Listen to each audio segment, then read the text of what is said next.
মতে কি মনে হয় সব থেকে কষ্টের জীবন একটা মেয়ের হতে পারে না একটা ছেলের হতে পারে, এবং রিজন কি?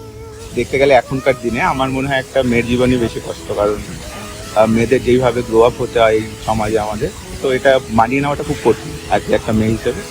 হ্যাঁ, এডুকেশন অনেক ইম্পর্টেন্ট, আর এডুকেশন এখন অনেক মানে ফার্দার চলে গেছে, বাট আমার তাও মনে হয় যে এখনো মেয়েদের জন্যই কঠিন।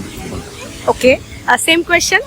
আমার মনে হয় আমাদের মধ্যে বড্ড বেশি জেন্ডার বায়াসনেসটা আছে। ইটস ইকুয়াল দুজনের জন্য, দুজনের স্ট্রাগল আলাদা, দুজনের বেড়ে ওঠা আলাদা, দুজনের স্ট্রাগলই ভেরি ডিফারেন্ট। আমার মনে হয় দুজনেরই প্রচণ্ড বেশি ডিফারেন্ট স্ট্রাগল থাকে। আমাদের মেয়েদেরটা এখন মানে ছেলেরা বুঝছে, সো ওকে ওকে ওকে, আচ্ছা, one toxic quality in a boy and in a girl. আমার মনে হয় দুদিক থেকেই একটা সব থেকে বড় টক্সিক কোয়ালিটি হচ্ছে নার্সিসিস্ট পিপল, যেটা ছেলে হোক বা মেয়ে, at any level. Okay, same question. Gender biasness যদি থাকে তাহলে ওটাই টক্সিক সবথেকে বেশি। আচ্ছা, তুমি কি লাইফে কোনোদিন কোনো ডেজাভু এক্সপিরিয়েন্স করেছিলে? না, আমি কোনোদিন করি। ওকে, তুমি কখনো করেছো ডেজাভু? ছোটবেলায় যখন গল্পের বই প্রচন্ড পড়তাম, পুরোনো বাড়ি দেখলাম মনে হতো ডেফিনেটলি এসেছি। আচ্ছা, কয়েকবার হয়েছে না? হ্যাঁ, আচ্ছা, আমি ফিকশনের প্রেমী, তো তাই আমার মধ্যে ওটা ভেতরে ভরে ভরে আছে।